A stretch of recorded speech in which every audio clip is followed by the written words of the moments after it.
young artists and students and art historians' appreciation for what art history can be and can do and can guide us. This exhibition involved 85 figurative works from the 1930s to the present, and most were made in the key period for Southeast Asian art between the 1950s and the 1980s.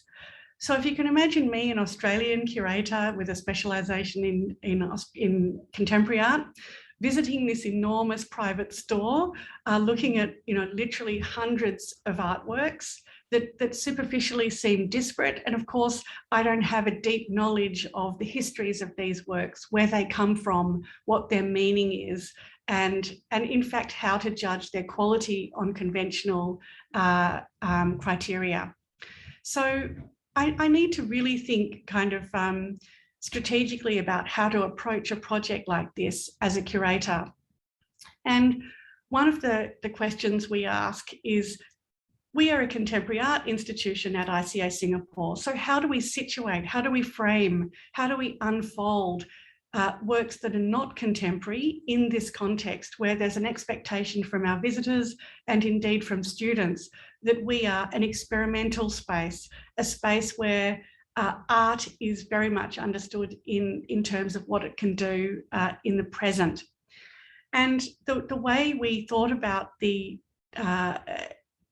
display and in fact also extending interpretation around this collection and building knowledge that is also meaningful in terms of art history, was to think very carefully about the display of these works. And what you see here is an overview of what is in fact a very, very large gallery space that has a glass facade.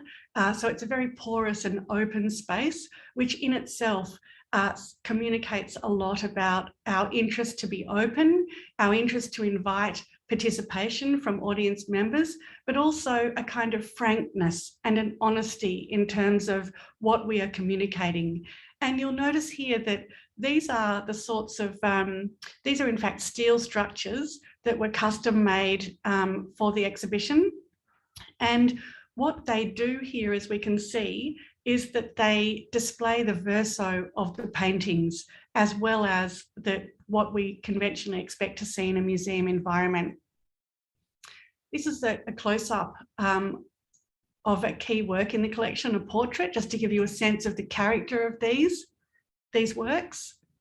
They were framed in very disparate ways, all according in a way to what we might expect from a private collector, who is not thinking about necessarily consistency between framing and between works.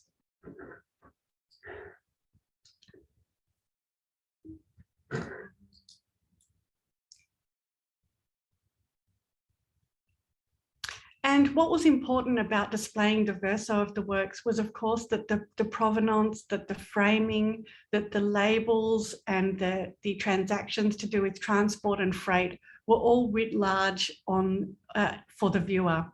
As well, there was no sort of singular vision of a particular work. If you saw one work, you saw 6 works out of the corner of your eye. There was an appreciation of layering, as you can see here. There was an appreciation of time. The works were displayed thematically rather than chronologically, but there was very much this sense of an accumulation of things that could speak to one another across this broad space, and also a kind of intimacy, strangely enough, despite the industrial character of the steel stands, that came from the height at which the works were presented, and also the fact that most of these steel stands only hosted a single work. So this was not about walking quickly past the works, blurring one into the other, but instead to appreciate each singly and to use an exhibition guide to navigate. In Singapore, we often thought about the fact that people were not necessarily experienced with contemporary art exhibitions, and we wanted to invite but also challenge people to think about their own sense of themselves and their experience in the space when encountering works like this. And hence the logic was, although I think it was sometimes a flawed logic, that if people are really examining an exhibition guide that includes a plan, they are more conscious of the way they are moving physically through the space and therefore themselves in relation to the art. Many of the artists in this exhibition were educators and leaders of artist groups in key periods in Southeast Asian art history. Many had been recognised as the innovators of their generations. And many of these works, as you might expect, had never before been publicly displayed. The exhibition as a whole traced aspects of the history of Singapore and Greater Malaya, along with, or hand in hand, if you like, with the artists, exploring how works of art themselves reflect the way societies form and change over time, and how artists themselves contribute to the shaping of cultural and social values. On the right, we have an artist who is very, very well known and acclaimed in Singapore, Chong Su Ping. And an artist like this often can be understood in very kind of, if you like, almost cliched terms that we were keen also to perhaps not overturn, but again, to use a word I'm fond of using, to complicate and to sort of unfold so that this artist could be seen, extremely valuable works, by the way, but so that this artist could be understood in a more nuanced way along with his peers. And if we think about the broader context of Singapore's 50th anniversary, we are thinking through the way in which artists' own aspirations, often travelling through Greater Malaya and experimenting with what it is to build the new futures, and as well as connections to tradition and heritage in the same way that a nation might understand its aspirations. Really importantly for this exhibition, I worked collaboratively with two key people as well as Ko Xiao Chuan himself. And it's important to say that there was a real risk in producing this exhibition, as you might imagine. This is a kind of strange installation, and this is a senior man, a senior collector. He's probably in his late 70s, even early 80s potentially. And we worked with two young, one very young writer, not yet 25, whose name is Teo Hui Min, who's now working at National Gallery Singapore. And she wrote a very, very long and extended text, an art historical text discussing these works. And again, a really strategic decision in terms of who we bring to new interpretations of the art. So I didn't turn to a renowned art historian of decades older. Instead, it was really important to invite and to support a young writer to be positioned in this network of experiences of artists and collectors who were, it should be said, mostly men, and also, of course, from histories that are not necessarily close to young students today in Singapore. The other incredible collaborator at the time was a young Estonian architect named Helen Oja, who designed these steel frames. Helen herself, very adventurous, working in a local Singaporean firm in Singapore at that time, and somebody who had significant experience, even in her late 20s, at working and thinking through exhibition environments. So you had this collector who was happy to work with an Australian who was a non-specialist in this field, a young Estonian and a young Singaporean, to think through these really significant works that, as I mentioned, have a very high value and are understood in particular ways by certain sectors of the art world. The second exhibition I wanted to talk about is taking place in the same gallery at ICA. And this exhibition is called Two Houses. And we here worked with two collectors, two of Singapore's most committed and engaged collectors, 20 years apart in age. There was a sort of mentorship relationship between the two, the more senior curator and the younger, both of whom were really inspiring. And I mean, I learned so much from working with these individuals. And John Cheer, a medical doctor, and Yip Lam Young, who was the senior man, I think came from banking. And they had a long friendship based on a sort of sociability around art. And here, what we did in this enormous space was actually think through how to design an exhibition that focused on the contribution these collectors had made and were making to art history and to contemporary art in this region, again, given the significance of private collectors in this field, but also to understand the works on their own terms. And we, in the end, you can even see in this image the different character of light on the left, which is Mr. Yip's installation, which was a very sort of linear, more conventional, without any sort of wall partitions on the left. And on the right, we had even a dark viewing room for video works, and the sort of more contemporary work, so to speak, was installed on the right in John Cheer's collection. And what was important about this, again, was that collaborations between private collectors and public institutions are really important because they introduce a different kind of density into how we understand the art world, and they inject a kind of ambition into each other's contexts. So private collectors, of course, are literally investing enormous amounts and risking in a very deeply personal and committed way alongside art. And public institutions have the institutional frameworks and endeavours that they are pursuing. So there is this incredible thing that can happen when a project like this is produced that benefits everybody involved and just enlarges the sense of what art can do in various local contexts. This was an international exhibition that looked at the work of artists from across Southeast Asia. Both these collectors travel broadly. And again, it was a collection that comprised mostly the work of male artists. Now, as a curator, and I co-curated this exhibition with my colleague Melanie Pocock, who's now at Icon Gallery in Birmingham. And we thought, how do we extend and expand the key participants in this project so that it better represents our community makeup? And what we did was we invited a number of writers, curators and arts professionals, not only art historians, not only curators, but people we knew to be very active in contemporary art primarily in Singapore, 19 of them, to contribute a total of 40 new texts to the exhibition that were published in a very important parallel document, which was the catalogue for the project.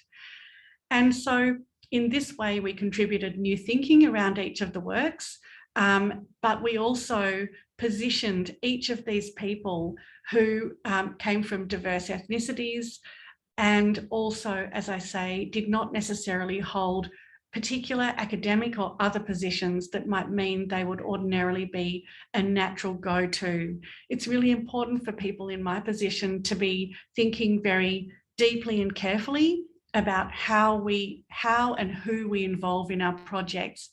But in this way, we not only sort of instantly built a population of interested parties, if you like, around the collection that then translates to audiences in the wider term, but also we were more equitable in our habit of working, and the whole team learned from these approaches.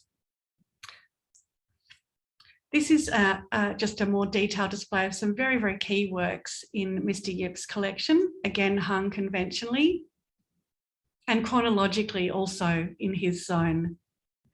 And this is a peek of two key works in Dr. Cheer's collection, showing the sort of darkened zone to the right and some of the architecture we included here again.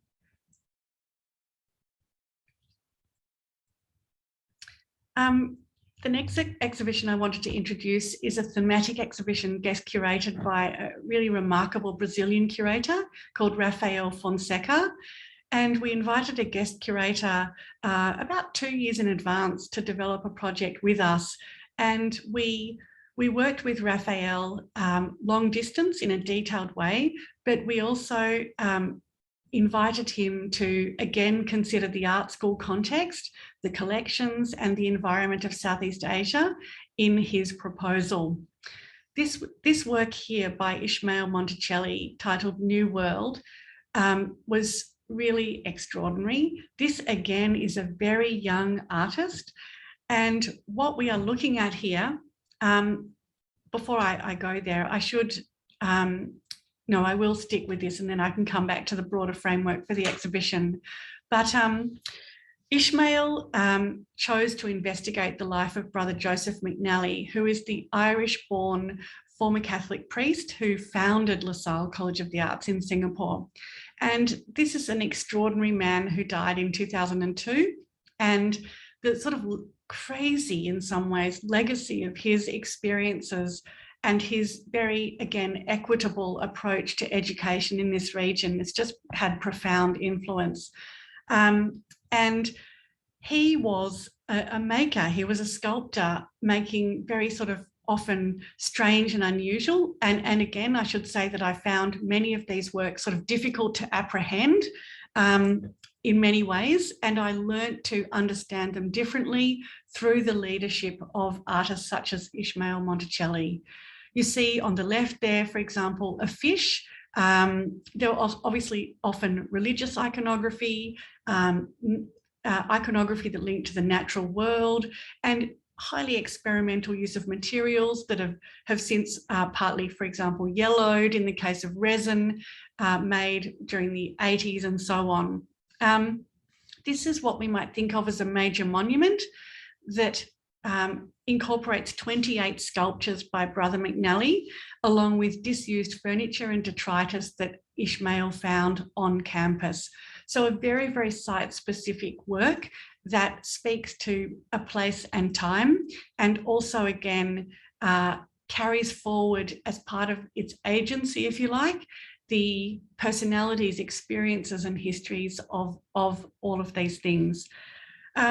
This work invites us to consider the so-called new worlds that Brother McNally, if you imagine an Irish priest, what he finds in Singapore when he arrives, I think in about the 80s, after spending some time in Malaysia, and how his own experience of that place parallels the changes Singapore is also going through as a nation at that time. He was a foreign artist, of course, whose art negotiated tradition. He was fascinated by things like crystals and Chinese scholars' rocks, progress and innovation in the form of those really experimental materials, but these can also be perceived to be clashes with history and tradition and the new. This work by Ismael actually is extraordinary, and I've just included this reference image, which is the sunken temple called Po Tien Kiong, with block 33 of the Toa Payoh housing estate in the background. I don't know if any of you know housing development blocks in Singapore, which are ubiquitous on the skyline, and most Singaporeans, in fact, including me, when I lived there, lived in one of these blocks, and they're a kind of symbol of democracy and actually an incredible housing model. And at the front here, we have this sunken temple that sat, you know, incongruously in front of this housing block, I think for 10 years before it was demolished in perhaps, let me see, 1977. So Ismael is using this reference as a sort of starting point for this monument. And in the back, we have posters that are designed on the basis of ads, Singaporean sort of productivity advertisements, which are based on Aldous Huxley's Brave New World quotes. So this is a very strange conflation of East-West interests. And the other really important thing to say is that coming from Brazil, Ismael and Raphael both recognised the parallels between modernist architecture of both Singapore and Brazil. So there was this kind of strange but very informative conjunction of interests and experiences that was occurring. And this is a detail of some of the works. And I think on the right there, it's either the Brazilian ambassador or consul general at the opening of this project. Hilarious. And this exhibition, I'm just going to go through some of the other works installed in this exhibition. This is the work of Gala Kim, who is actually doing extremely well at the moment. She's an LA-based artist whose work researches the relationship between archaeological items that come from Latin America and the way they're institutionalized by art museums. And this work is part of a project where Gala studied a group of 235 ceramics held at LACMA, Los Angeles County Museum of Art, that were donated by collector Proctor Stafford in the late 1980s. And Gala asks why, given this collection still holds the name of Proctor Stafford, who is understood to have looted these objects, why the collection still carries his name, and yet there are no names for the makers of the objects in this collection, or very few. So there is again this point for reflection that she is inviting the museum to undertake that I believe to date they have not, to her liking, undertaken. And what we see here is two objects. One, you just see a glimpse in the back of a letter that Gala wrote with track changes, hence the colours, to LACMA.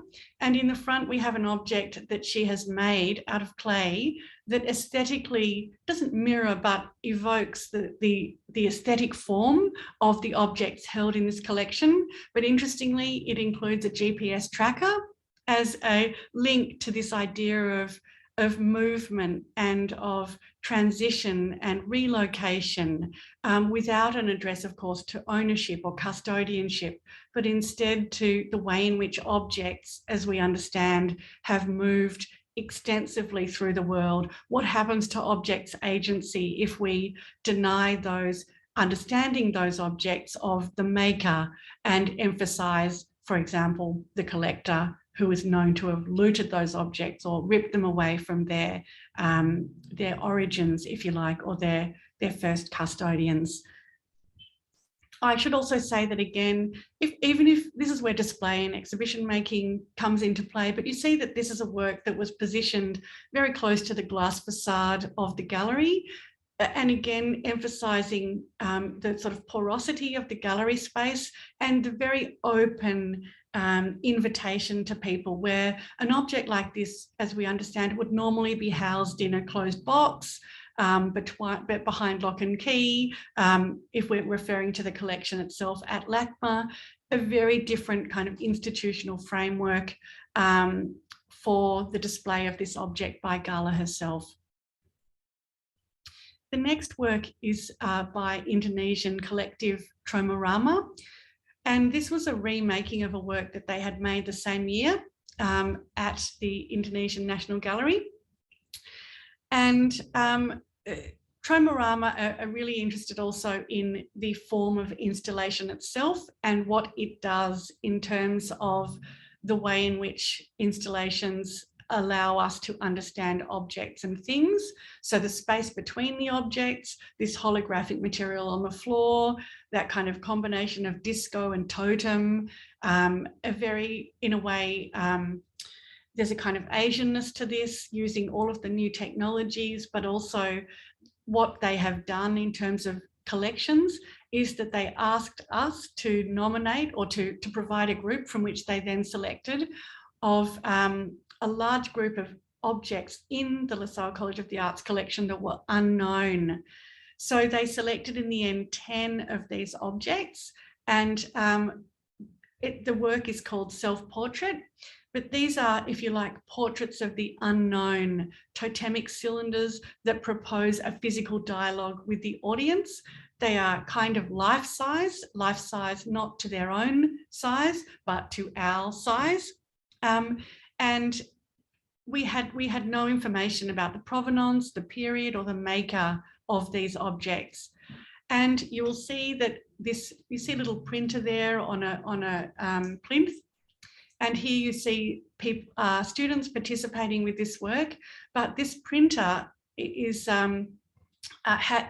operating with a software that actually prints out a piece of paper every time anywhere in the world somebody, for the duration of the exhibition, used in Twitter hashtag self-portrait. So there is this kind of, again, coming together conceptually of a specific collection in the objects that have been represented on these totemic cylinders and the infinite database of the internet, a kind of interlinking of the idea of groups of things. And I wanted to just include this image again, showing the glass facade, because this is a different work. In fact, in this case, it was a collection of phrases, of headlines from newspapers, I think around the world, just to indicate the significance even of layering of collections, that's also really important, again, to complicate and bring new knowledge to how we perceive one or the other. This next work is an artist called Pamela Savalas, and she has undertaken detailed research, particularly into the archaeological cultures of Ecuador on South America's west coast. And she's interested in ideas of originality, of the dissemination of ancient forms, and how museums create narratives around cultural material. This is a very kind of, it took us a long time, believe it or not, to actually unpack how to describe this project. It's called The Whispers, but it was a kind of Chinese whispers project, but not strictly Chinese whispers. There were 6 students from the college involved, and she first of all identified, the artist identified in our collection, a small Chinese pot that had broken into 3 parts. We knew, again, nothing about this pot, and the 6 participating students, the first group, were invited to copy in clay the pot, the 3 parts, 1 part each of the broken pot. The same group of 3 then copied another copy, so that there were 6 objects altogether. And after a third and final round of copying, so that each of those 3 students had made the 3 parts, a second group of 3 students undertook the same steps, beginning with the final round copies of the first group. You probably have no idea what I'm talking about at this point. That's okay. You get the idea that there is this sort of remove in terms of copy.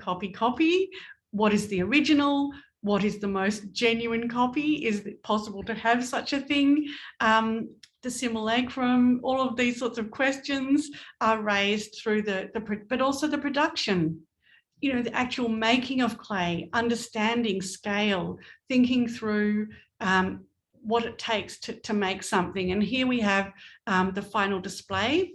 But really, you know, the very origin of the so-called prototype bowl was unknown, or we couldn't confirm it. So how then do we even think about the copies that follow that? And from memory, what the student in the centre there is listening to is some dialogue between those participants involved in sort of questions around the process of the making. And the next project, the last project that I'll talk about in detail, actually uses the same objects of Brother Joseph McNally that Ishmael Monticelli used in his installation. And Jessie Jones is a really incredible Irish artist, again, who perhaps naturally was drawn to the collection of Brother Joseph McNally. And her work is centred on feminism, questions of the law and how the law impacts women's bodies and lives, and social and political, many, you know, extraordinary endeavours that parallel art with the most important issues of our time. And she transformed the gallery space into a multimedia installation that really reimagined feminist history and institutions of law. Some of you may know that Jessie Jones recently also presented a version of this work in Adelaide at the Samstag Museum of Art. And we at ICA Singapore actually partnered on the presentation of this when Jessie at the Venice Biennale, when Jessie was the Irish artist at the Venice Biennale. So we reconfigured the installation for Singapore, and one of the ways we did this was, again, these are Brother McNally's tools that Jessie selected, and she included these hand tools that were used and refashioned by Brother McNally in his studio, positioning them on this in the form of a hexagonal star on a circular plaster disc that we made. The plaster disc relates to, of course, sculpture. So there's a very acute sense of materiality, of making and of sculpture.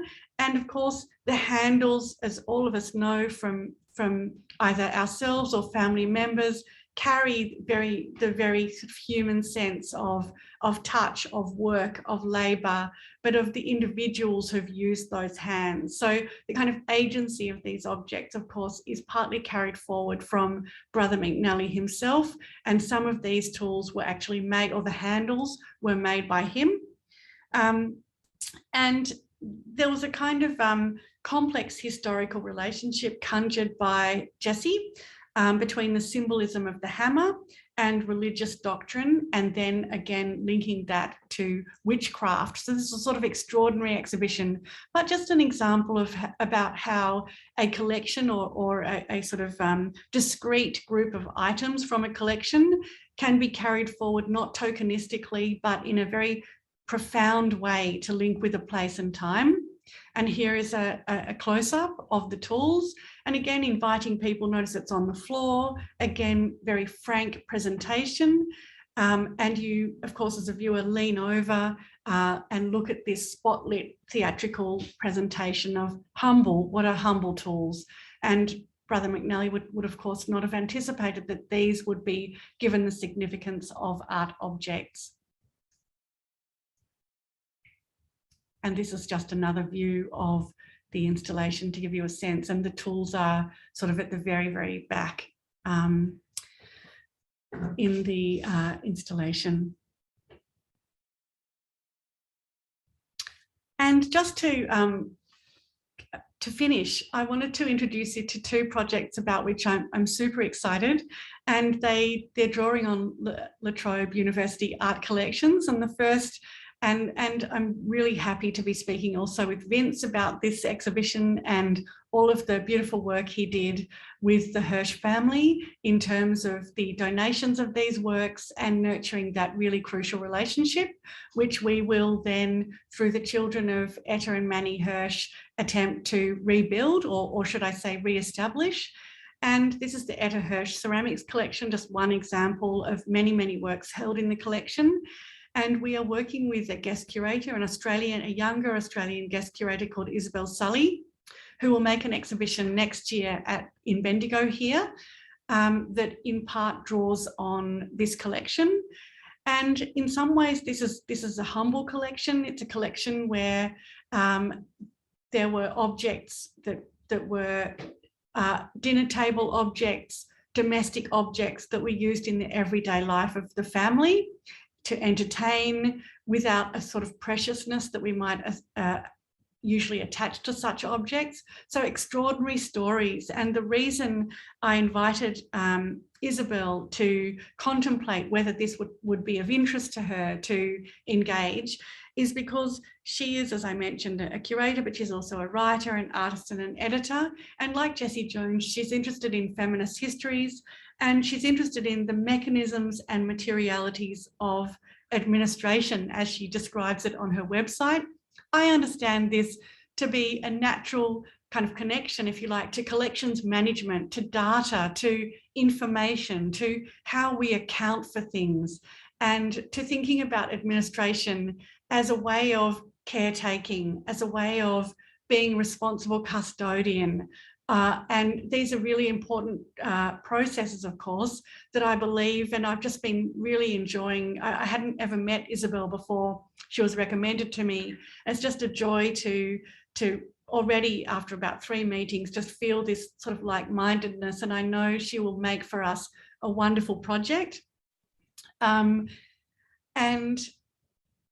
finally, I'm curating for Bendigo Art Gallery next year an exhibition of the Jeff Raby collection of Chinese art, which, as you know, was donated under the federal government's Commonwealth Gifts program in 2019.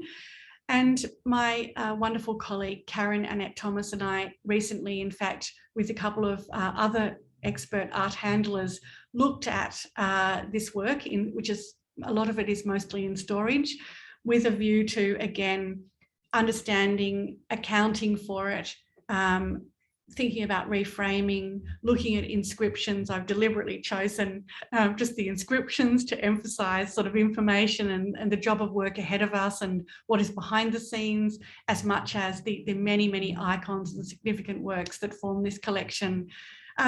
But again, I'm using a principle that I've used previously with the Two Houses project. We're working with an art historian actually from the ANU, Chaitanya Sambrani, as a curatorial advisor. And Chaitanya is working with me to make a selection of 30 or so key works or groups of works from this collection. And Chaitanya will identify some higher degree research students at ANU, because we do not have the art historians in this field at La Trobe, to write texts, short texts that will be publishable on our website for these 30 works or groups of works. So again, this is a way, most of the artists in this collection again are male. So far, the yet to be invited students are PhD, I think all of them are PhD candidates, women, and actually happily very diverse in terms of their backgrounds and heritage. But again, these are really important ways of what we are doing here with this collection is respecting and honouring the legacy of the custodianship of Jeff Raby, but we are also seeking to unfold and unpack what this collection can mean for La Trobe University, for students, for staff, for alumni, but also for our audience communities here in Bendigo in Central Victoria, obviously key historical relationships with Chinese migrant communities over many years, of course, but also really starting to embed what this collection can do and what the agency of these works can mean and can be in its new context with the university. So this is a very, very exciting opportunity for us.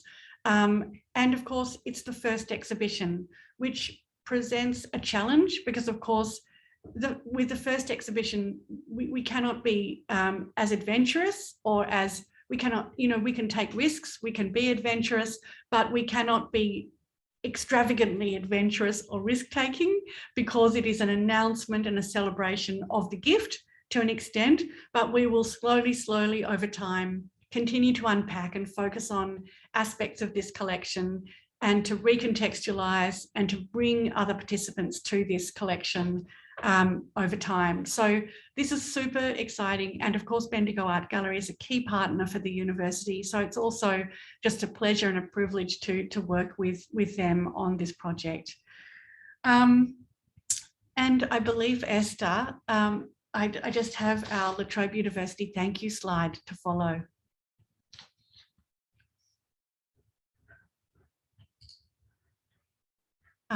I think I should now stop sharing if I can. Now, whoops. Well, I guess you may need some of your slides if anyone has any particular questions to ask of any of the particular slides you showed. So just to reiterate, please feel free to type a question into chat, or even just ask a question out loud if you want to unmute your button. And but thank you, Bala. That was such a rich talk. And I was just thinking that You said that at the beginning you're not an art historian, but I think there are very close links to the kind of work you are doing to art history, in particular, you know, the establishment of context, the importance of context, and unwrapping and nuancing and what was it that you said? Making it more complicating, exactly. Complicating context. But then you have the added privilege, I guess, of actually being very closely in touch with the objects and, you know, being close to those objects, seeing the verso of paintings, and also re-establishing context within the gallery situation, so that it's kind of a re-establishment of the context within the added layer of visiting people and their points of view, and the way it can be seen from the street or through glass or in different parts of the gallery. So you know, there's a very rich talk, and I think there's still a lot to think about. Does anyone have a question or comment they'd like to ask of Bala? Can I just say also, before I go on, we have Carla Abate out, one of our interns here, and I should say that in terms of extending and, you know, the sort of the interest and the participation in these collections, one of the we've been talking about all of these things, Carla, Naomi and I, and their fundamental closeness to the project is so key, you know, to even how I think about what we're doing. And so internships have really been strategic, not only in producing better projects, but also in sort of continuing to remain focused on what our objectives are as the Trobe Art Institute. I think we might have a question, Esther, no, we don't. No, just the comments. Just have some hellos, which is lovely. I've got a question. I don't know if I'm on or not. Am I? Yes, thank you, Lucy. So this is Lucy Ellen, Bala. Yes. Thank you, Bala, for a wonderful talk. I just wanted to comment as an art historian that we spend our lives really contextualizing works in their period, but you are giving the work an ongoing afterlife, which is absolutely fascinating, and really brings home the versatility of the work, I think, and how it can be experienced in so many different ways. And it was just wonderful to see that. Thank you. Thank you.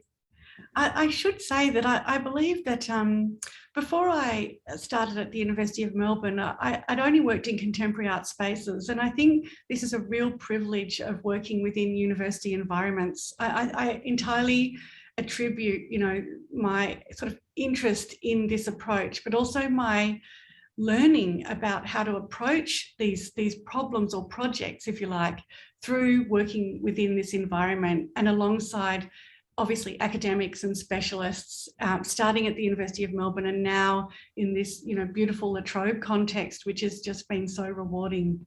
But I think context is really everything. Yes.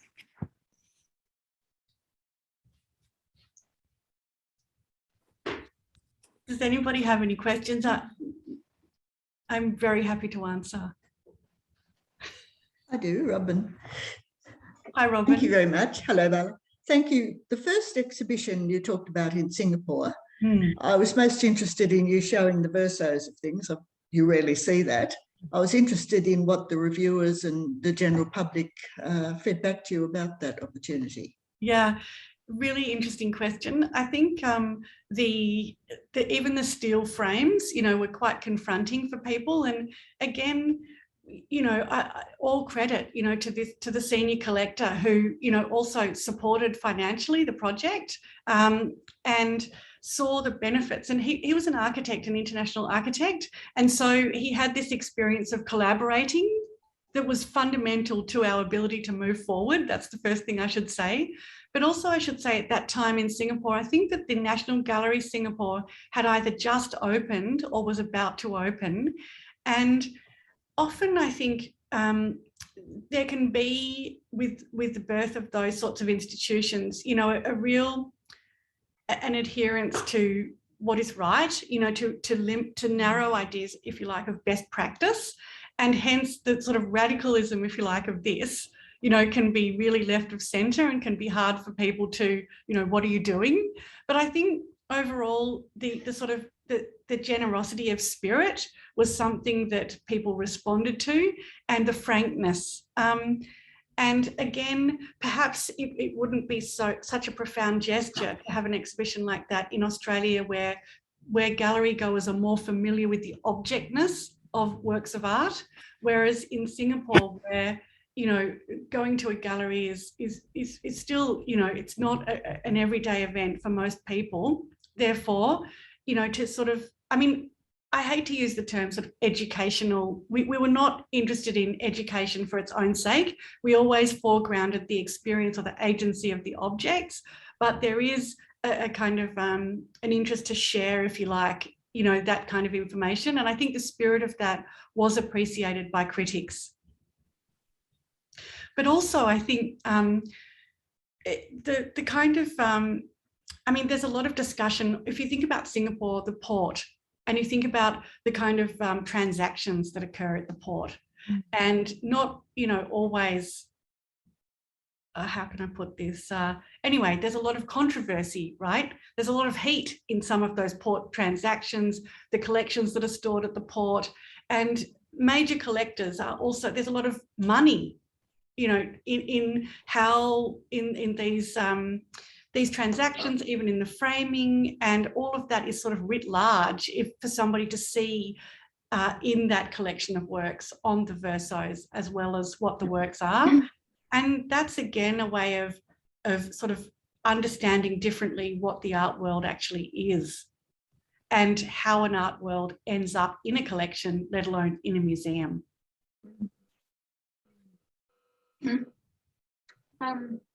Bala, you mentioned quite early on in your presentation, and I had tradies in the background, so it was quite tricky. But I think you said that you mentioned something about artists contributing to the shaping of society's values. Could you elaborate on that? Yes, I think, again, we see this in Australian art history, of course, as well. I think of the FM Curtis collection here in Bendigo, where the collection was really also put to the service of educating, you know, new generations of arts educators here at the Teachers College in Bendigo. So collections, I think we understand, are often sort of instrumentalised, if you like, for sort of purposes of nationalism. But I think, and in Singapore, this was very much a year, you know, with the 50th anniversary of the nation, where these kinds of conversations were current. Most would say that the society was oversaturated with those kinds of conversations in that year. But I think for us, it was really about, and again, this goes to questions of migration, of colonisation, of all of these complex histories in that region that unfortunately, you know, most Australians have really very little sense of. And it was profoundly affecting for me over there. And so the question is, how does what an artist is depicting or exploring parallel what was going on, you know, in society at that time? When does an artist lead? How do we argue that an artist is leading? Where is an artist showing? What do artist collectives and groups, schools mean and do over that period as well? So, yeah, I think it's not particular to Southeast Asia, but I think at the moment, the task of looking at, I mean, I only learned the term histories, art histories, you know, when I was in Singapore. You know, I used to refer to art history, and now I really understand, you know, this concept because of that experience. And I was always aware of sort of layering, you know, of histories. And yeah, that's part of our mission. But the invitation was to think of an artist as a contributor in a different sense, as a leader, as a thinker, and as a proposer of new ways of being. Thank you.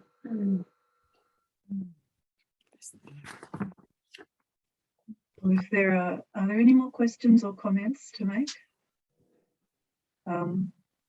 I love the idea of installing a GPS tracker in artworks. I think that should be common practice. It would make provenance research much easier.